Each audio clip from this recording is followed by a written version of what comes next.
I think when I read the material, I was instantly interested because I'm a fan, A, of horror, and B, of sports.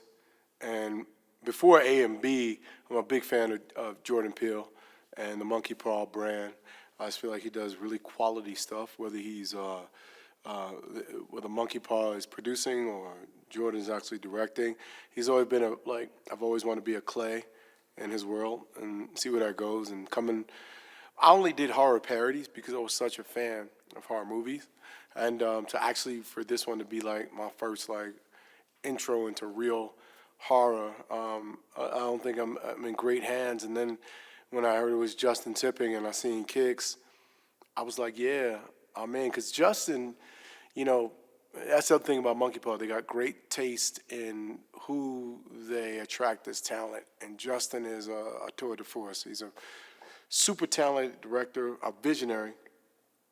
He asked me to do things on the set, and I just trust him. And every time I do, it comes out some like beautiful, twisted artwork. I've just been a big fan of football, period. And then I still watch Super Bowls, I still watch games, I still look at stats. And so when an opportunity to play a football player came about, I was just like, all right, great. Now all I need is to get the body. And that was the hard part.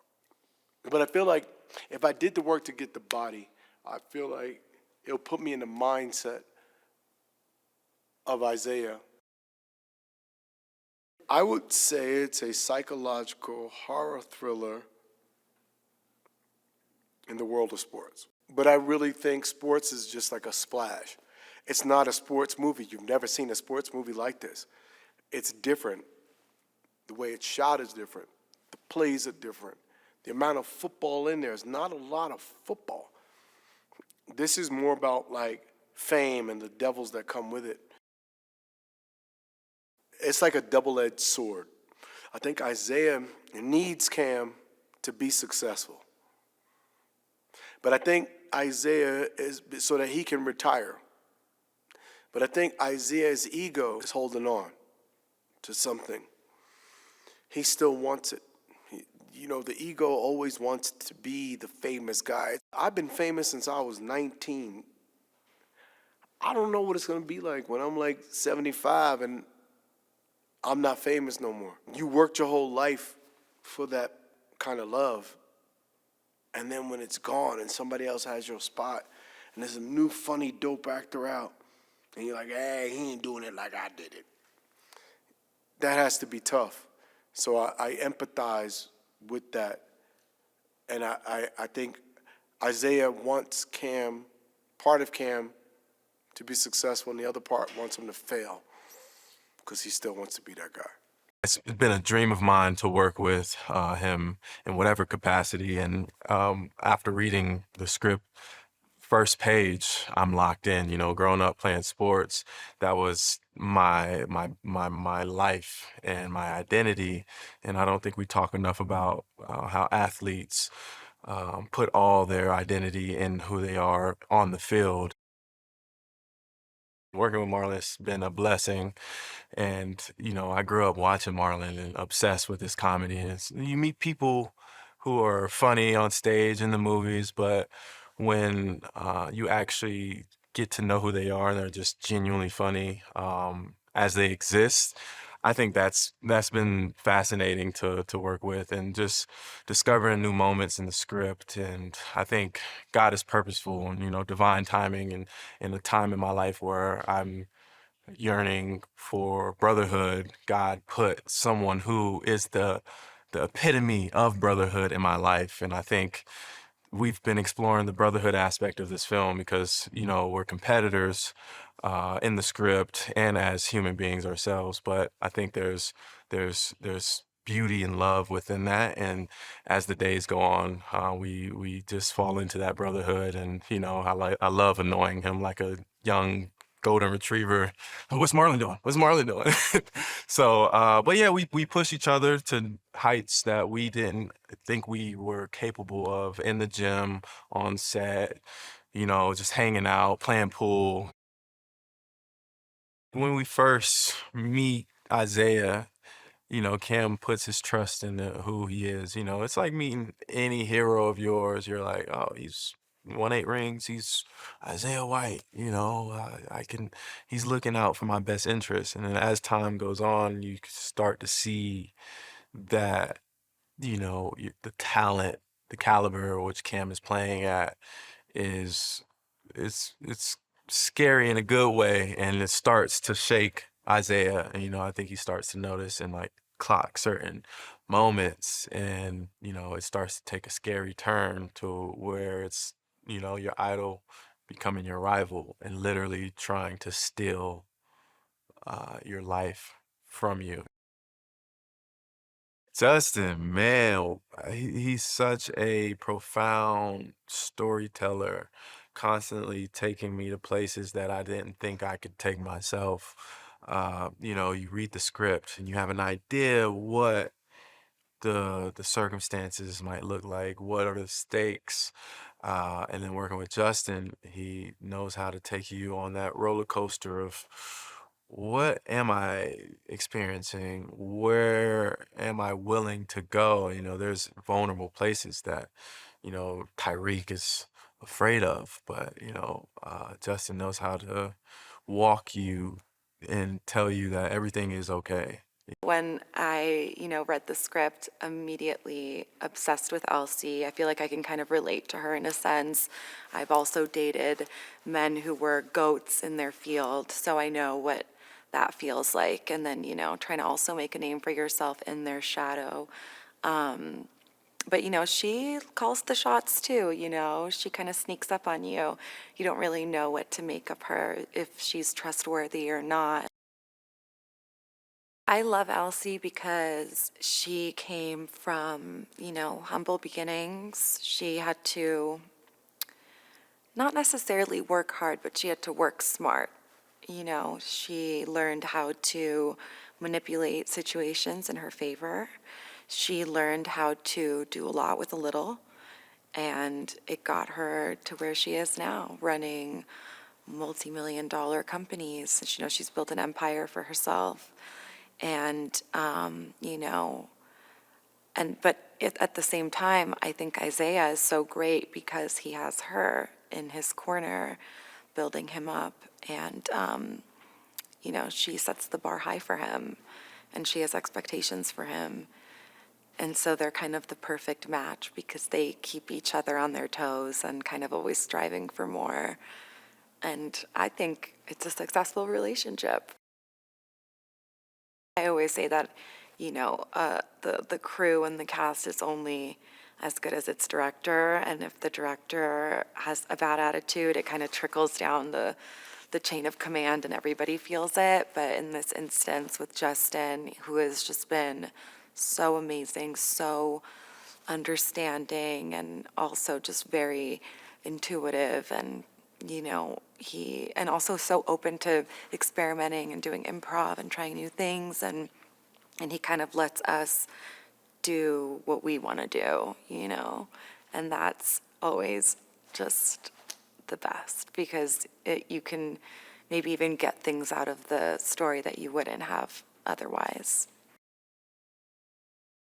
I definitely wanted the bleach brows to stay, and that's kind of her subtle rebellion against the beauty standards that are pushed on women. So I think she's edgy. I think she's really cool. She's really with it. She's me. I think this is a perfect monkey paw film because of the mischief involved in the idea alone. This is simply a movie that shouldn't exist, and that's kind of what we love at Monkey Paw. Something, something that you're not supposed to do, something you're not supposed to touch, something that is culturally sacred, and to figure out how to cross that boundary in a way that brings everybody along. So yeah, and I'm so happy with what Justin has brought us. Him means a lot of things, but in the context of athletics, it means the guy. It means the goat. It means the one person who deserves respect among all other athletes. There's always one. And this story is about the fact that the existence of the GOAT, of him, perpetuates an entire world, a cult-like world, obsessed, where everyone, kids, adults, we're all obsessed with him at any given time. In order to be the very best at any one of these sports, I mean, these people have had to make sacrifices. They've had to make priorities that other people aren't willing to make. And this is a film that asks yourself, what are the very best capable of doing? And what are they willing to do? And what do you need to do to get to that position? I love horror that comes from daytime. I love horror that comes from all the things that feel like they're bright and energetic and shouldn't sort of contain a scary element. Now, when you look at sports and the world of professional sports, there's so much production put into the joy and the ceremony of it. And, you know, what it ultimately is covering up is a lot of people destroying their own bodies. And so there's a horror underneath. And I love sports as much as the next person, which is why I love the way this movie is able to appeal to me as a sports fan, but also indict me for my love of sports at the same time.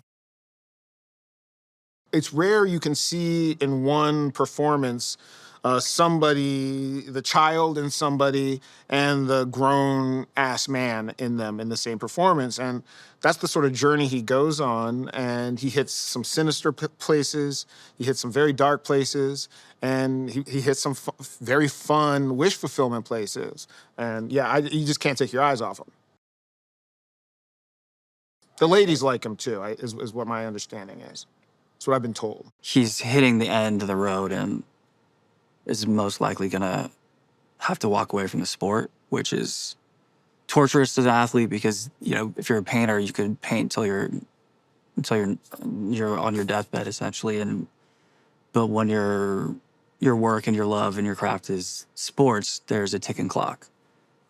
So there's an inherent and finite end, and then you have to live the rest of your life without that.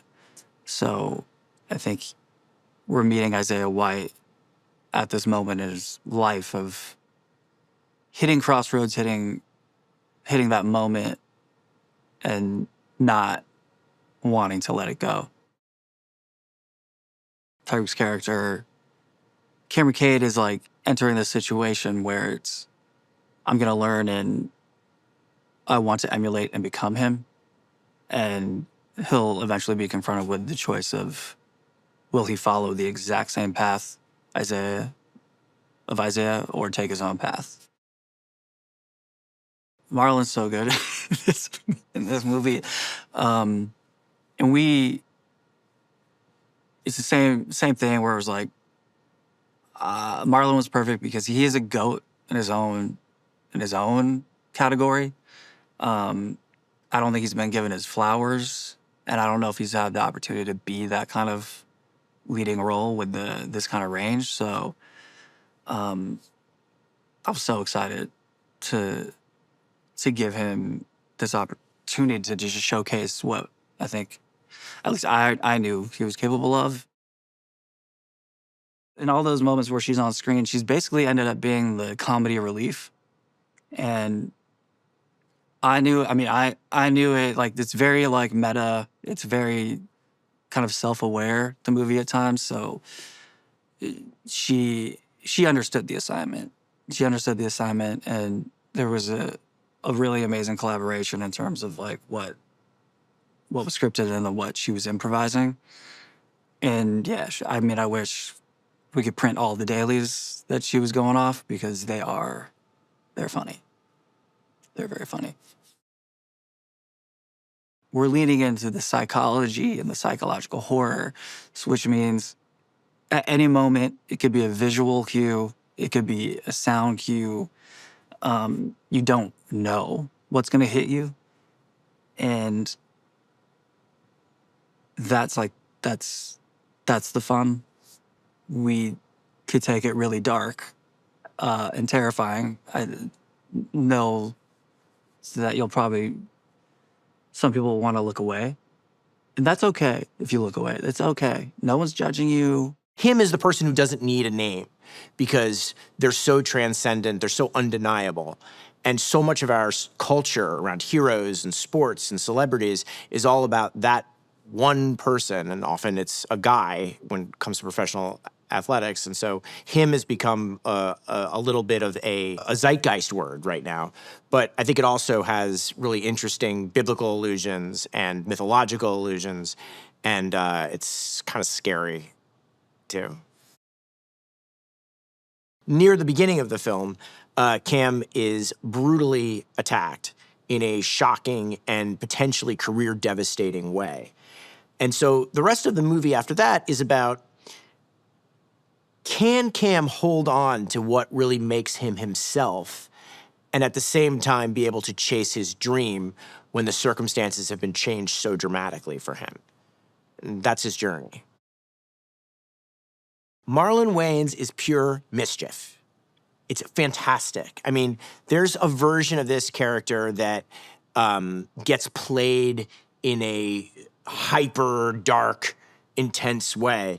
And while Marlon is certainly capable of finding those moments there, the undertone of it, the unsettling nature of his performance is that he's kind of funny. Is he messing with you or is he crazy? Is it strategy or is it madness? And I think that part of the fun of this movie is the puzzle box of a character that Marlon has put together in Isaiah, in that as an audience, you're not quite sure where he's at any given moment. Many people from all walks of life want to be great at something. And so in order to be great at that, they have to make sacrifices. But when you talk about being the greatest at something, that's even a more extreme sacrifice. And what we're sort of exploring is the space between being great and that being enough, or pushing past that and being the greatest. How does that affect you? How does that affect the world around you? It was extremely important to bring in Jordan Palmer to talk through the psychology of a quarterback. The guys got to train alongside folks who were getting ready for the draft and dealing with the psychological complications and the ups and downs and the fear of the unknown. So the mindset itself is very important to the position of quarterback and important to the characters in these films. And then, of course, the next side of that is the mechanics. And Jordan worked with these guys tirelessly with multiple sessions where they traveled down and got the footwork right. So your feet are the most important. Most people think that to play quarterback, it's your arm, but it's actually your feet, and your feet connect to your waist. You have to create torque so you can get drive on the ball. So those things, Jordan was very instrumental in coaching up for both Marlon and Tyriq. I think the moral of the story is be aware of the choices that you're making and make sure that they don't come at the expense of who you are and your soul. And so in the sense of where typically we would say the moral of the story is this is right and this is wrong, I think the moral of the story is awareness in this case. It's the wisdom to know the difference, not necessarily to judge what is right and wrong. This one felt like such a perfect fit for Justin, both because his interest in sports and horror are unlike anyone else we knew. And secondarily, he has a particular penchant for style and contemporary pop culture. So it felt like the perfect trifecta here to tell this particular kind of story, which is ultimately about the commodification of athletes as pop culture icons. When we meet Cameron Cade, we're introduced to a affable, handsome, but humble and charming young man who's clearly raised very well. But we also know there's a tremendous amount of pressure looming around him because he is being perceived as not only potentially the next great quarterback of all time, but also there's rumor that maybe he will become the #1 draft pick after the combine. And possibly he might even find his way onto not only the team that he's idolized as a young man, but possibly even playing with his hero. One of the main things that had to happen on this film is we had to turn 2 lovely, handsome, talented Hollywood actors into greatest of all time peak physical bodies that you were going to see a lot of the bodies in the picture. And so both actors absolutely went for it. We gave them everything we thought that they might need in terms of nutritionists, in terms of physical training, quarterback coaches. Both actors were training for months and months and months before the film started. So when we finally got them on set, it was crazy to see how far they had come and how much they had become the role in a physical way.